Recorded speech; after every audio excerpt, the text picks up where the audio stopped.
उनके पिताजी को, उनकी मम्मी को, फिर कोई आए उन्होंने खाया, आप लोग उनकी जीवनी पढ़ेंगे तो लगेगा।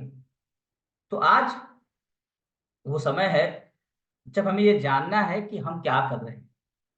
और बड़े ब्यूटीफुल वर्ड्स में हनीमैन साहब का जो स्टेटमेंट है, बड़े आसान शब्दों में हनीमैन साहब ने बताया है, हमें हमें हमें हमारी पहचान से परिचय कराया है। कहा है कि समय समय पर ऐसा होता रहेगा जब आपकी पहचान बिगड़ने लगेगी, जब आपके पास मौका और मजबूरी दोनों होगा गलत करने का। लेकिन कोई एक चीज जो आपको रोकेगी, क्योंकि हम होम्योपैथिक डॉक्टर असल में है क्या, हमें करना क्या चाहिए, हम कर क्या रहे हैं। अगर हमें वही करना है जो बाकी मेडिकल साइंस के लोग कर रहे हैं, तो आखिर वो अंतर क्या होगा हमारे में और उनके में। आखिर वो कौन से पॉइंट होंगे जो डिफरेंशिएट करेगी होम्योपैथी को बाकी अदर मेडिकल साइंस से। तो ये जानना बहुत जरूरी है, क्योंकि आज अगर आप ये नहीं जानेंगे तो होम्योपैथी विलुप्त हो जाएगी। मैं अक्सर कहता हूं कि if we save homeopathy then homeopathy save us. So it's high time to save homeopathy. But how we save homeopathy, how we save homeopathy, homeopathy को तब हम बचाएंगे जब होम्योपैथी करेंगे होम्योपैथी के हिसाब से। और ये आज आपको समझना है, ये आज आपको सीखना है। और ये मेरे शब्द नहीं है जो मैं आप बताने वाला हूं आप, ये सारे के सारे शब्द डॉक्टर हनीमैन के हैं। और अगर आप इसे डिनाई करोगे जो मैं बताने जा रहा हूं, आप डायरेक्टली डॉक्टर हनीमैन को डिनाई कर रहे हो। और डॉक्टर हनीमैन को डिनाई करोगे तो अपने अपना कोई वजूद बचेगा रेडी, कोई हमारा वजूद बचेगा? अगर हम कुछ अपने नहीं। साइंस को ही डिनाई कर दें, अपने अपने अपने अपने बेसिक वैल्यू को डिनाई कर दें, तो क्या हम बचेंगे? नहीं सर। हमारा कोई वजूद होगा? ये बात नहीं सर। आज समझने की जरूरत है आप सब लोगों को। ठीक है, तो चलिए मैं आपको एक ऐसी जर्नी पे लेके जाता हूं जहां पे आपको समझ आएगा कि आप अलग हैं और आपको अलग रहना है। अगर आप नहीं हैं, दैट मीन्स कहीं ना कहीं आपके दिमाग में अशुद्धि अशुद्धि आ गई है, अशुद्धि। लोग बड़े एक्सप्लेन करेंगे बहुत, अभी देखिए ना बड़ा विवाद भी होगा।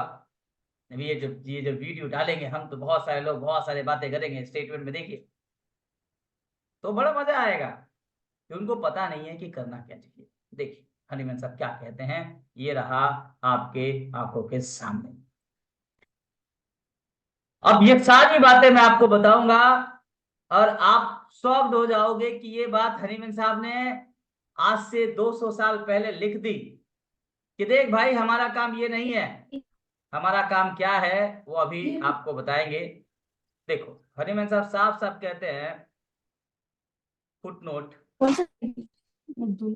165 के तो सर। एक स्टेटमेंट में कहते हैं कि देखो, कहते हैं कि the fundamental principle of a homeopathic physician, ये 165 का फुटनोट है, फुटनोट 165 है। एफोरिज्म 285 का फुटनोट है। बहुत क्लियरली कहते हैं यहाँ पे हनीमैन साहब, क्या कहते हैं सर?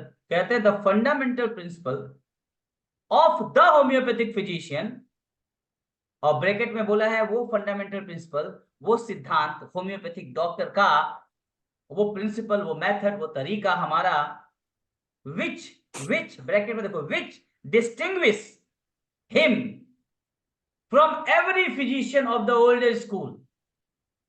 साफ साफ बोल रहे हैं कि वो होम्योपैथिक डॉक्टर के इलाज का तरीका, वो होम्योपैथिक डॉक्टर के अप्रोच का तरीका जो बाकी के मेडिकल साइंस से उससे अलग करे, वो क्या है? आखिर हम कैसे अलग हैं?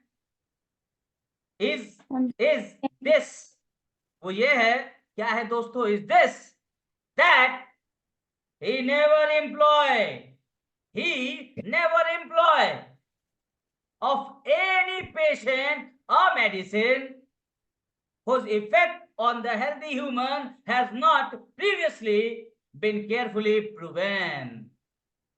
साहब बोल रहे हैं दोस्तों, साहब बोल रहे हैं, and thus made known for him, जब तक उस दवाई का इफेक्ट जो उस मरीज को दे रहा है डॉक्टर, उस दवाई का इफेक्ट पहले से किसी हेल्दी ह्यूमन पे प्रूव्ड ना हो, तब तक वो दवाई मरीज को नहीं देगा। और यही चीज होम्योपैथिक डॉक्टर को बाकी से अलग करता है, ह्यूमन प्रूविंग दोस्तों। दैट मीन्स हमारे यहाँ एक इंस्टीट्यूट है जिसको बोलते हैं HDRI, homeopathic drug research institute, govern by government of India. जब तक उस इंस्टीट्यूट के थ्रू वो प्रूविंग ना हुई हो, तब तक उस दवाई का इस्तेमाल होम्योपैथिक डॉक्टर को नहीं करना है। क्योंकि आज होम्योपैथी के नाम पे कुछ भी परोसा जा रहा है दोस्तों, सावधान रहने की जरूरत है। फिर आप में और बाकी के मेडिकल साइंस के डॉक्टर में क्या अंतर आ जाएगा जब आप भी वही करोगे। साहब बोल रहे हैं, यही चीज होम्योपैथिक डॉक्टर को बाकी के डॉक्टरों से अलग करता है। क्या? He never employ for any patient a medicine whose effect on a healthy human has not previously been carefully proven and thus made known for him। यही चीज अलग करेगी भी हमें एक दूसरे से। फिर देखो कहते हैं आजकल का ट्रेंड क्या हुआ है, हमारे मेडिकल साइंस में भी, हमारे हमारे सिस्टम में भी ट्रेंड चल रहा है। देखो क्या ट्रेंड है, देखो नीचे देखा है, देखो रेडी, ट्रेंड देखो क्या चला है। कह रहे हैं यहाँ पे कि टू प्रिस्क्राइब फॉर अ सिक,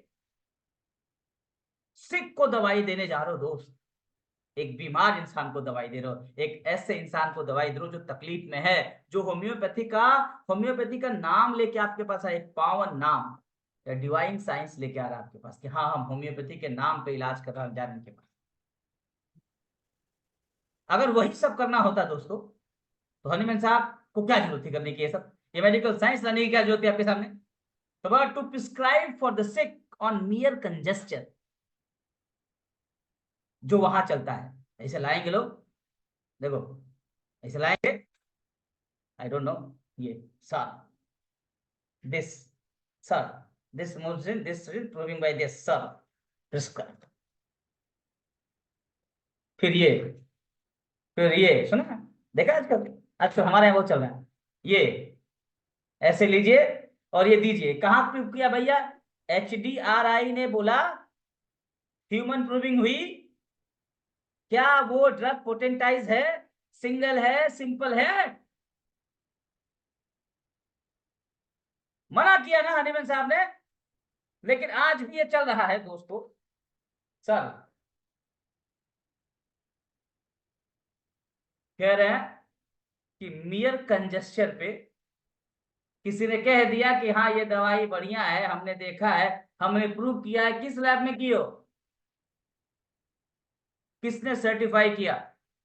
और जिसने सर्टिफाई किया उस दवाई को, क्या वो दवाई होम्योपैथी के वो सारे प्रिंसिपल को फॉलो कर रहा है? और नहीं कर रहा है तो क्यों, किस लिए, किस कॉस्ट पे? क्या यही दिन था, इसी दिन के लिए हनीमैन साहब ने सैक्रिफाइस किए? बताइए, सैक्रिफाइस इसीलिए किया कि यही करने का है, यही दवाई देने का है। साहब देखो, आंखें आंखें खोल के देखो, आप लोग आंखें खोल के देखो, चाटा मारा हनीमैन साहब ने। कह रहे हैं to prescribe for sick on a mere congestion of some possible unusefulness for similar disease or from hearsay। किसी ने बोल दिया अरे वो वाला चीजवा बढ़िया चल रहा है, कहां फंसे हो इसमें, उधर चलो, वहां बहुत मार्जिन है और बहुत फायदा है। कोई बोल दिया, देखो बोल दिया कोई, good evening boss. Good evening brother, बोल दिया क्या कि फ्रॉम सच हेयर से ब्रैकेट में क्या हनीमैन साहब बोले, that remedy is help in such diseases. बोला डिजीजेस, बोला रे भाई देख लो, सच पेशेंट नहीं बोला भाई। Homeopathy is for what? Doctor Reddy बताएंगे, ready, homeopathy is for what? बीमारी नहीं, बीमार इंसान। बीमार इंसान। तो बोल दिया कोई such remedies for this and this and this and this. और आप प्रिस्क्राइब कर रहे हो। होम्योपैथी का इमेज गया। Okay. हनीमैन साहब के वर्ड देखो, देखो क्या कह रहे हैं, सच कंसाइंसियसलेस वेंचर। ये जो कंसाइंसियसलेस जमीर बेच के ये जो काम कर रहे हो ना, बोला such conscienceless venture the philanthropic homeopathist will leave to the allopathy। छोड़ दो यार, ये उनका काम है, कहाँ होम्योपैथी में कर रहे हो ऐसा। और सर हनीमैन साहब ने बोला to leave to the allopath, why, because he is already a allopath. उनको पता था पूरी तरीके से कि ये काम उधर अच्छा लगता है, उधर अच्छा लगता है, उधर दिखाते हैं सर दिस इज दिस, हमारे यहाँ ये नहीं चलता है। हमारे यहाँ कहते हैं इधर बैठ, बता बता, डिस्पोजिशन बता, एलिमेंट बता, पैथोलॉजी बता, अच्छा चल सुनाई ले और जा। ये ओल्ड फैशन नहीं है, यही न्यू फैशन है। कहा सच कंसाइंसियसलेस वेंचर, ये जो जमीर बेच के जो काम कर रहे हो आप लोग ना, जी। द फिलेंथ्रोपिक होम्योपैथिस्ट, आपको बोला परोपकारी हो आप। आपको बहुत ज्ञान देंगे यहाँ पे लोग आएंगे तो, अरे रोटी नहीं चलेगा, घर नहीं चलेगा, क्लिनिक नहीं चलेगी, भूखे मरोगे, कौन आएगा तुम्हारे पास। तो यही सेम सिचुएशन हनीमैन साहब के पास था। आपको अगर बोलते तो 10 ऐसे एग्जाम्पल है, आप दे सकते हो सर। हनीमैन साहब is the only only only man जो रास्ता दिखाएंगे, उनकी जीवनी से रास्ता देखने को मिलेगा। तो बोला कि such conscienceless venture the philanthropic homeopathist will leave to the allopath. फिर आगे देखो बोल रहे हैं the genuine genuine physician and practitioner, जो जेन्युइन लोग हैं, जो जमीरी इंसान हैं, जो फिजिशियन और प्रैक्टिशनर हैं, और our art will therefore never send, never send, आपको भेजना भी नहीं है the sick to any of the numerous mineral bath, इस तरह का जो इलाज करते उधर भेजना भी नहीं आपको, because almost all are unknown. ये जितनी भी दवाइयां मिलती हैं ये अननोन है for their accurate positive effect on a healthy human organism concern and when misused, जब इन दवाइयों का मिसयूज होता है तो क्या होता है, must be counted among the most violent dangerous medicine. समझ रहे हो आप। तो ये काम है हमारा। ये देखो सेंटा आ गया इनका, इनको इनको सेंटा क्लॉज को थोड़ा एक बार बोल दो आप लोग। चलो भैया, हैप्पी वैकेशन डे। ये हमारा सेंटू दादा हैं,